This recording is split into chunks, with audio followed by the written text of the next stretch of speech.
Follow कीजिए हमारे Facebook page को और सब्सक्राइब कीजिए यूट्यूब चैनल को टेक्निकल सब्जेक्ट और टेक न्यूज़ की वीडियो सबसे पहले पाने के लिए। नमस्कार दोस्तों, आपका हमारे ऑनलाइन लेक्चर सीरीज में एक बार फिर से बहुत बहुत स्वागत है। जावा प्रोग्रामिंग लेक्चर सीरीज में आज हम बात करेंगे मल्टी थ्रेडिंग इन जावा का।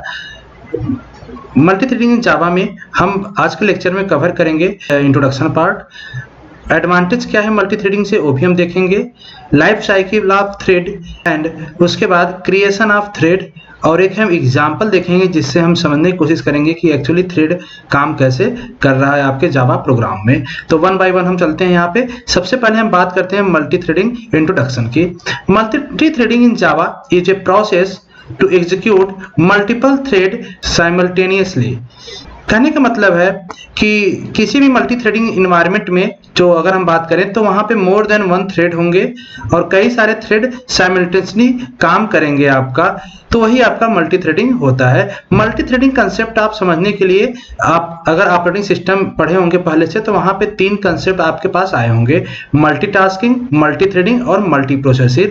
हम जावा में मल्टी थ्रेडिंग को ही केवल देख रहे हैं यहाँ पे, मल्टीटास्किंग और मल्टी प्रोसेसिंग में हम नहीं जा रहे हैं, लेकिन यहाँ पे उसको भी आपको समझना जरूरी है क्योंकि मल्टी थ्रेडिंग के ही थ्रू हम अचीव कर सकते हैं मल्टीटास्किंग के कंसेप्ट को। तो आप पहले समझ लीजिएगा कि मल्टी थ्रेडिंग, मल्टी प्रोसेसिंग और मल्टीटास्किंग है क्या। हम एक एग्जांपल लेंगे, एग्जाम्पल से तीनों को समझने की कोशिश करते हैं, उसके बाद फर्दर हम आगे मल्टी थ्रेडिंग के डिटेल में चलेंगे। अगर हम सबसे पहले बात करें मल्टी प्रोसेसिंग की, तो मल्टी प्रोसेसिंग क्या होगा। किसी भी सिस्टम में ध्यान दीजिए, अगर हम आपके कंप्यूटर सिस्टम को लें तो वहां पे जो प्रोसेसर होते हैं वो आज के डेट में सिंगल प्रोसेसर नहीं आते, वहां पे नंबर्स ऑफ प्रोसेसर आते हैं। जैसे अगर हम क्वाड कोर की बात करें तो वहां पे 4 प्रोसेसर एक साथ होते हैं, अगर हम ड्यूओ कोर की बात करें तो वहां 2 प्रोसेसर लगे होते हैं। ऐसे ही जैसे जैसे न्यू जनरेशन ऑफ कंप्यूटर का आता जा रहा है, नंबर्स ऑफ प्रोसेसर आपके सिस्टम में बढ़ते जा रहे हैं। जब नंबर ऑफ प्रोसेसर अलग अलग आपके सिस्टम में बढ़ जाएंगे तो क्या होगा, सारे प्रोसेसर अलग अलग task at A time perform करेंगे और वो सारे जो टास्क परफॉर्म करेंगे वो आपस में कोलाइड नहीं करेगा। वहीं से कंसेप्ट आता है मल्टी प्रोसेसिंग का। जैसे अगर हम बात करें आपके जनरल सिस्टम में तो हम सेम टाइम पे म्यूजिक भी सुन रहे होंगे, उसी टाइम में हम जावा प्रोग्राम रन कर रहे हैं। तो यहाँ पे क्या हो रहा है, 2 प्रोसेस चल रहे हैं। अगर देखें 2 प्रोसेस, अगर आपका ड्यूओ कोर सिस्टम है या क्वाड कोर सिस्टम है तो वहां पे दोनों प्रोसेस जो है मिल जाएंगे और सारे दोनों प्रोसेसर क्या करेंगे, इंडिपेंडेंटली इस प्रोसेस को रन करेंगे और कोई भी एक दूसरे में कोलाइड नहीं होगा। इसलिए हम कह सकते हैं कि दोनों काम एक साथ आपके परफॉर्म होंगे। इसी से अगर हम मल्टी थ्रेडिंग का कंसेप्ट देखें तो हर प्रोसेस में नंबर्स ऑफ थ्रेड हो सकते हैं। नंबर्स ऑफ थ्रेड से मतलब समझिएगा कि किसी एक प्रोसेस को अगर हम ले रहे हैं, सपोज करो कि हम फॉर एग्जांपल ले रहे हैं कि हम word document as a process ले रहे हैं, जो वर्ड डॉक्यूमेंट जिसपे आप कोई नोट लिखते हैं, तो उसको अगर हम एक प्रोसेस ले रहे हैं तो सेम टाइम अगर इसमें देखें तो मल्टीपल थ्रेड हम देख सकते हैं कंसेप्ट। जैसे अगर हम सपोज करो कि 10 पेज का आपका वर्ड फाइल है और उस वर्ड फाइल को हम प्रिंट ऑप्शन दे रहे हैं। प्रिंट देने का मतलब है कि उस वर्ड फाइल का एक थ्रेड क्रिएट हो गया प्रिंटिंग का और वो काम प्रिंटिंग का शुरू कर दिया। लेकिन जैसे ही प्रिंटिंग का काम स्टार्ट करेगा उसी टाइम अगर हम चाहे पेज नंबर 5 पे पेज नंबर 6 तो हम वो एडिट कर सकते हैं। मतलब एक थ्रेड और आपका स्टार्ट हो जाएगा और सेम टाइम प्रिंटिंग चलेगा, सेम टाइम एडिटिंग चलेगा। तो इससे क्या होगा कि अगर यहाँ पे देखें तो मल्टी थ्रेड एक साथ काम कर रहे हैं, किसके लिए, एक प्रोसेस के लिए। प्रोसेस आपका क्या है, वही आपका वर्ड प्रोसेसर है। मल्टीटास्किंग अगर बात करें तो मल्टीटास्किंग दोनों चीज में आता है। अगर हम मल्टी थ्रेडिंग देखें तो मल्टी थ्रेडिंग अगर जब काम हो रहा तो वो भी अचीव करता है मल्टीटास्किंग को, और मल्टीटास्किंग आपका मल्टी प्रोसेसिंग से भी अचीव होता है। मतलब कि ये दोनों कंसेप्ट अगर हम यूज करें तो इससे हम मल्टीटास्किंग को अचीव कर सकते हैं। A thread is a light weight sub process smallest unit of processing. ध्यान दीजिए, इसी को हम जो थ्रेड होता है इसको लाइट वेट प्रोसेस कहते हैं और सबसे स्मॉलेस्ट यूनिट आपके किसी भी सिस्टम में प्रोग्राम में अगर कोई रन कर रहा है तो सबसे स्मॉलेस्ट यूनिट थ्रेड ही होगा। थ्रेड्स को फर्दर हम डिवाइड नहीं कर सकते। और भी हम कह सकते हैं कि एक प्रोसेस में नंबर्स ऑफ थ्रेड हो सकते हैं, मतलब आपका प्रोसेस नंबर्स ऑफ थ्रेड में डिवाइड हो सकता है। Multi processing and multi threading both are used to achieve multitasking. अगर मल्टीटास्किंग आपको अचीव करना है तो मल्टी प्रोसेसिंग या मल्टी थ्रेडिंग को एक्सेप्ट करना ही पड़ेगा। अगर हम तीनों में डिफरेंस देखें तो यहाँ पे आप वन बाय वन डिफरेंस देख सकते हैं। कुछ एडवांटेज हैं, एडवांटेज क्या क्या है पहले वो देख लेते हैं। Multi threading does not block user because thread are independent and you can perform multiple operation at same time. Thread से आप multiple operation same time perform कर सकते हैं, आपके यूजर को ब्लॉक नहीं करता। You can perform many operation together so it saves time.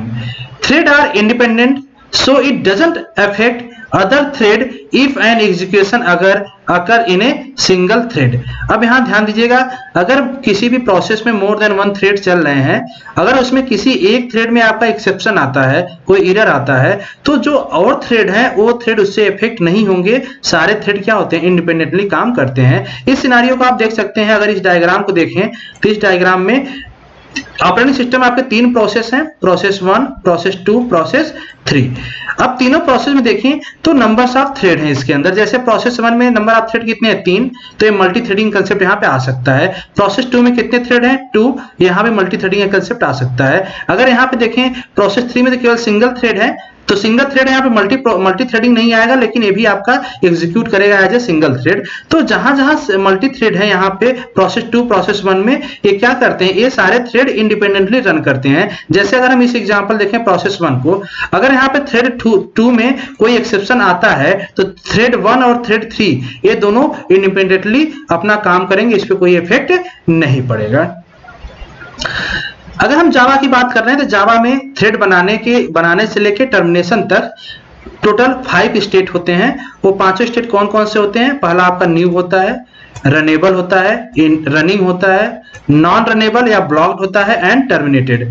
अगर हम सन माइक्रो सिस्टम की बात करें, जैसे आज के डेट में आपका जो जावा है, जावा ओरेकल ने एक्वायर कर रखा है, लेकिन अगर हम सन माइक्रो सिस्टम की बात करें, जो सबसे पहले ओरेकल से पहले जावा का ओनर था, वो केवल 4 स्टेट डिफाइन किया था। वहां पे 4 स्टेट कौन था, न्यू, रनेबल, नॉन रनेबल और टर्मिनेटेड। यहाँ पे रनिंग का कंसेप्ट नहीं था, लेकिन हम आज यूज कर रहे हैं, वो ओरेकल के थ्रू गवर्न हो रहा है, इसलिए ये 5 स्टेट यहाँ पे एप्लीकेबल होंगे। कौन कौन से स्टेट हैं, सबसे पहला न्यू।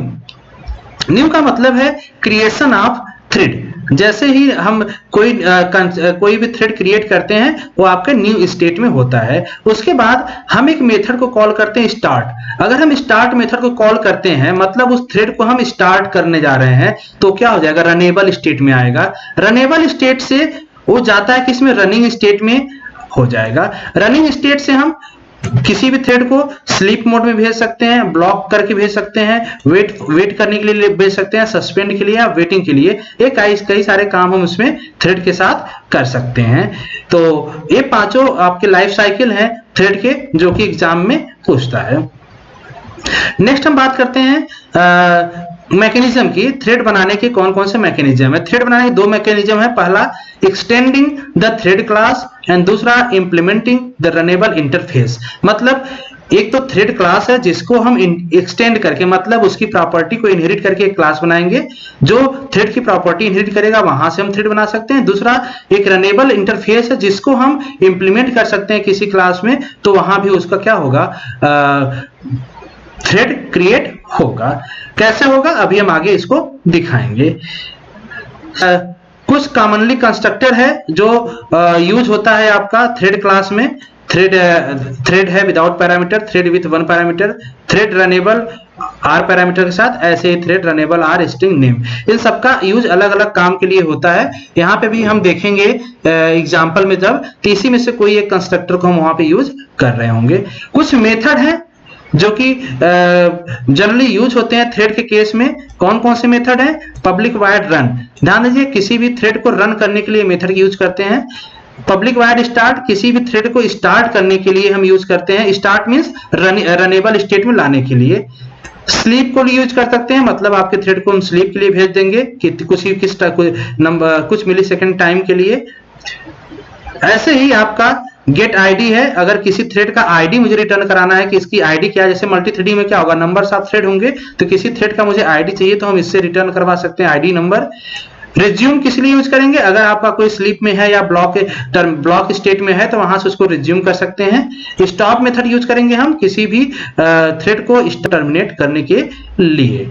ऐसे ही के साथ हम स्ट्रिंग का कंसेप्ट यूज करने के लिए स्ट्रिंग गेट नेम का मेथड यूज कर सकते हैं। तो कुछ मेथड है, इसमें से भी हम कुछ मेथड का एग्जाम में यूज करेंगे। चलिए सबसे पहले हम देखते हैं method extending the thread class. जो दो मेथड यहाँ पे थे, एक्सटेंडिंग थ्रेड क्लास और इंप्लीमेंटिंग रनेबल इंटरफेस, उसमें से पहले हम देख रहे हैं extending the thread class. Extending thread class use करने के लिए आपको ये वाला पैकेज जो है इंपोर्ट करना पड़ेगा अपने जावा प्रोग्राम में, java.lang.thread, इसको इंपोर्ट करेंगे हम। इंपोर्ट करने के बाद, क्योंकि ध्यान दीजिए इसी थ्रेड, ये थ्रेड क्लास को इंपोर्ट कर रहे हैं, अब इसी थ्रेड को हम क्या करेंगे, इसी का एक सब क्लास बनाएंगे जो इसकी प्रॉपर्टी को इनहेरिट करेगा। वही पहला स्टेप हो रहा है, creating a class by extending thread class. इस थ्रेड को थ्रेड क्लास को एक्सटेंड करके हम एक क्लास बनाएंगे जो एज ए थ्रेड का काम करेगा। इसके बाद ओवरराइड द रन मेथड, जो अभी रन मेथड हम यहाँ पे बात कर रहे थे, रन मेथड को, एक तो रन मेथड आपका प्री डिफाइंड होता है, लेकिन इसको हम ओवरराइड भी कर सकते हैं। ओवरराइड अपने प्रोग्राम में करेंगे तो मींस उसकी मीनिंग हम चेंज कर सकते हैं, उसका डेफिनेशन यहाँ पे दे सकते हैं। जो रन में जाएगा वही आपका प्रोग्राम, वही थ्रेड एग्जीक्यूट करेगा। नेक्स्ट है creating the object for thread inside the main method. Method हम मेन मेथड के अंदर जो हम सब क्लास बनाए एक्सटेंडिंग द थ्रेड क्लास को, उसके नंबर्स ऑफ ऑब्जेक्ट बनाएंगे। वही रन टाइम जो ऑब्जेक्ट बनेगा, वही रन टाइम आपका थ्रेड का काम करेगा। इसके बाद स्टार्ट मेथड को हम कॉल करेंगे। स्टार्ट मेथड कॉल करते ही वो थ्रेड आपका किस में आ जाएगा, रनेबल स्टेट में। रनेबल स्टेट में आते ही रन मेथड को कॉल करेगा और आपका थ्रेड रन करना स्टार्ट कर जाएगा। चलिए एग्जांपल हम देखते हैं। यहाँ देखिए मैंने एग्जांपल लिख लिया, क्लास डेमो एक्सटेंड थ्रेड। ध्यान दीजिए थ्रेड को एक्सटेंड करने के लिए हम यूज कर रहे हैं। अगर इस प्रोग्राम में देखें तो मैंने जो लाइन मैंने बताया अभी कि आपको ये वाली लाइन java.lang.thread इंपोर्ट करना पड़ेगा, तो यहाँ मैंने इंपोर्ट नहीं किया। बाय डिफॉल्ट आपका java.lang.star ऑलरेडी इंपोर्टेड होते हैं किसी भी जावा फाइल में, जावा प्रोग्राम में, इसलिए जरूरी नहीं है इंपोर्ट करना। आप कर भी देंगे तो ज्यादा बेटर है, नहीं करेंगे तो कोई प्रॉब्लम नहीं है। तो यहाँ पे देखें तो क्या हुआ, थ्रेड आपका एक क्लास था जिसका एक सब क्लास क्या बन गया, डेमो। अब इसी डेमो क्लास के अंदर मैंने रन मेथड डिफाइन कर दिया, run method as a override कर दिया। यहाँ पे क्या कर रहा है, यहाँ पहली लाइन आपका प्रिंट करेगा थ्रेड, जैसे ही रन मेथड पे आएगा आपका प्रिंट करेगा थ्रेड स्टार्टेड एग्जीक्यूशन, जिस थ्रेड को हम कॉल कर रहे हैं। इसके बाद 5 टाइम्स लूप के अंदर मल्टी थ्रेडिंग प्रिंट करेगा। इसके बाद थ्रेड इज कंप्लीटेड लिख के आ जाएगा। मतलब यहां से लेके यहां तक हम देखें तो आपका थ्रेड का डिफिनीशन है, और अगर थ्रेड रन के केस में आता है तो ये इसने लाइन को एग्जीक्यूट करेगा। एक और मैंने क्लास बनाया जिसको एज ए मेन क्लास हम यूज कर रहे हैं यहाँ पे। अब अगर देखिए यहाँ पे तो हमने एक ऑब्जेक्ट बनाया, किसका ऑब्जेक्ट बनाया, डेमो T1। जो ये क्लास था, क्लास डेमो है। अब ये जो क्लास है ये थ्रेड का टेम्पलेट है एक तरह से, कि टेम्पलेट कैसा होगा, क्योंकि किसको इनहेरिट किया, थ्रेड को इनहेरिट किया, तो थ्रेड की प्रॉपर्टी इस डेमो में आ गया, और इसी डेमो का हम ऑब्जेक्ट बनाएंगे जो रन टाइम आपका थ्रेड का काम करेगा। तो डेमो T1 एक मैंने थ्रेड बना लिया T1 नाम से, और इसको कंस्ट्रक्टर से कॉल कर लिया, मतलब स्टार्ट आपका इसको मेमोरी एलोकेट हो गई। दूसरा T2 मैंने लिया, दूसरा थ्रेड जिसको भी मैंने कंस्ट्रक्टर कॉल कर लिया डेमो का, तो यहां भी क्या हुआ, इसके लिए मेमोरी एलोकेशन हो गया, उसका रेफरेंस आपको मिल जाएगा। अब जो यहां पे ऑब्जेक्ट क्रिएट किया T1 के साथ सबसे पहले हम कौन सा कॉल करेंगे, स्टार्ट। ध्यान दीजिए सबसे पहले आपको क्रिएशन के बाद जब भी आपका थ्रेड क्रिएट हो जाएगा उसके बाद स्टार्ट मेथड को कॉल करेंगे। तो स्टार्ट मेथड को कॉल करेंगे तो यहाँ पे जैसे ही T1 स्टार्ट हुआ, ध्यान दीजिए तुरंत किस मेथड पे आएगा, स्टार्ट के बाद ऑटोमेटिकली ये यहां से रन पे आ जाएगा। रन आते ही इस लाइन को एग्जीक्यूट करेगा, इस लाइन को एग्जीक्यूट करेगा। ध्यान दीजिए क्या प्रिंट करेगा, थ्रेड स्टार्टेड एग्जीक्यूशन। यहां देखिए जैसे मैंने आउटपुट दे रखा है, thread started execution, multi threading 5 बार लिख के आएगा।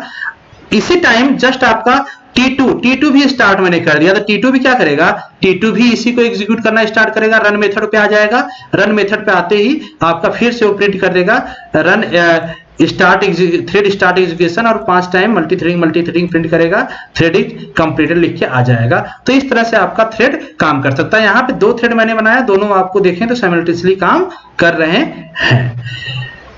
अब दूसरा एग्जांपल हम देखते हैं, implementing the runnable interface. Runnable interface generally आपको यूज करने के लिए पैकेज यूज करना पड़ेगा java.lang.runnable। रनेबल आपका यहाँ पे इंटरफेस है, इसी को हम यहाँ पे इंपोर्ट करेंगे और इसी को इंप्लीमेंट करता हुआ क्लास बनाएंगे। तो स्टेप फर्स्ट में यही कहता है कि आपको थ्रेड क्रिएट करना पड़ेगा implementing the runnable interface. Second step में जैसे प्रीवियस था, रन मेथड को हम ओवरराइड कर सकते हैं, यहाँ पे रन मेथड को अपने से डिफाइन कर सकते हैं, जो डिफाइन करेंगे वही आपका थ्रेड काम करेगा। इसके बाद रन मेथड को हम इनसाइड द क्लास, जिसको हम इंप्लीमेंट कर रहे हैं, जिस क्लास में को रनेबल में इंप्लीमेंट कर रहे हैं उसके अंदर रन मेथड को ही डिफाइन करेंगे। फोर्थ स्टेट है कि आपका जो थ्रेड क्लास है, thread class inside the main हम ऑब्जेक्ट को एग्जीक्यूट करने के लिए यूज करेंगे। अभी आपको जैसे पता होगा कि जब रनेबल की हम बात करते हैं तो रनेबल यहाँ पे क्या इंटरफेस है, मतलब इसके अंदर कोई भी मेथड जो है केवल नाम लिखा होगा, उसका डिफिनीशन नहीं होगा। तो उसका डिफिनीशन कहाँ होगा? इसका डिफिनीशन कहीं ना कहीं किसी क्लास में होगा। वो क्लास में किसके होता है? वो आपके थ्रेड क्लास में ही होता है। तो अगर आप रनेबल को इंप्लीमेंट कर रहे हैं तो भी इस थ्रेड क्लास के ऑब्जेक्ट के थ्रू ही थ्रेड को रन करा सकते हैं आप। चलिए तो इसका एग्जांपल देखते हैं हम। इस एग्जांपल को देख लिए, मैंने क्या किया, यहाँ पे क्लास बनाया RT नाम का, जो इंप्लीमेंट कर रहा है रनेबल को। रन मेथड को मैंने इस तरह से डिफाइन कर लिया, यहाँ पे मतलब थ्रेड स्टार्टेड इट्स एग्जीक्यूशन लिख के आएगा। इसके बाद हमने 6 का टेबल प्रिंट कर रहा है, 1 multiply by 6 equal to 6, 2 multiply by 6 equal to 12। इस तरह से आउटपुट मुझे प्रिंट कराना है। हमने एक मेन क्लास बना लिया फर्स्ट थ्रेड नाम से, जिसको एज ए मेन फंक्शन ले लिया। अब देखिए इस लाइन से हम क्या कर रहे हैं, यहाँ पे जो RT आपका यहाँ पे क्लास था, इस क्लास का हमने एक ऑब्जेक्ट बनाया R, as a constructor call कर लिया इसको। अब जैसे कॉल किया मतलब R को अब एक ऑब्जेक्ट बन गया, उसको एक मेमोरी मिल गई। लेकिन इस R के थ्रू हम स्टार्ट मेथड को कॉल नहीं कर सकते। क्यों? क्योंकि यहाँ पे थ्रेड के साथ इंप्लीमेंट करना पड़ेगा, क्योंकि रनेबल में कोई मेथड डिफाइन नहीं होता, तो आपको थ्रेड का ऑब्जेक्ट बनाना पड़ेगा, उसी के साथ हम कॉल करेंगे। तो कैसे करेंगे? थ्रेड एक बनाएंगे, थ्रेड T, थ्रेड का प्री डिफाइंड क्लास है जिसका हम T ऑब्जेक्ट बना लिए, और यहाँ पे हम कॉल करेंगे थ्रेड कंस्ट्रक्टर को, और पैरामीटर पास क्या करेंगे, यहाँ पे जो भी हमने ऑब्जेक्ट बनाया R उसको पैरामीटर ऐसे पास करेंगे, तो आपका थ्रेड T स्टार्ट काम करना स्टार्ट कर देगा एज ए ऑब्जेक्ट। अब इस T डॉट स्टार्ट के साथ जो अभी थ्रेड का T बना ऑब्जेक्ट बना, जो थ्रेड का T ऑब्जेक्ट बना, इसके साथ हम स्टार्ट को कॉल करेंगे। जैसे स्टार्ट कॉल करेंगे यहाँ से तुरंत आएगा कहाँ पे? रन मेथड पे, और रन में जो भी होगा इसको एग्जीक्यूट कर लेगा। तो यहाँ पे देखिए आउटपुट कैसे आ जाएगा, आउटपुट ऐसे लिख के आएगा, 6 का टेबल आप देख सकते हैं प्रिंट करेगा, और लास्ट में इस वाली लाइन से आएगा थ्रेड कंप्लीटेड इट्स एग्जीक्यूशन, यहाँ पे आ जाएगा। तो इस तरीके से हम दोनों एग्जांपल देख लिए, एक्सटेंडिंग द थ्रेड क्लास का और दूसरा इंप्लीमेंटिंग द रनेबल इंटरफेस का। तो होपफुली आपको मल्टी थ्रेड का कंसेप्ट क्लियर हो गया होगा। बाकी एग्जांपल और भी आप बुक से देख सकते हैं। कोई कंफ्यूजन हो तो आप कमेंट बॉक्स में पूछ सकते हैं मुझसे, उसका रिप्लाई दिया जाएगा। तो आज के लिए बस इतना ही करते हैं, नेक्स्ट लेक्चर में हम किसी और टॉपिक पे डिस्कशन करते हैं।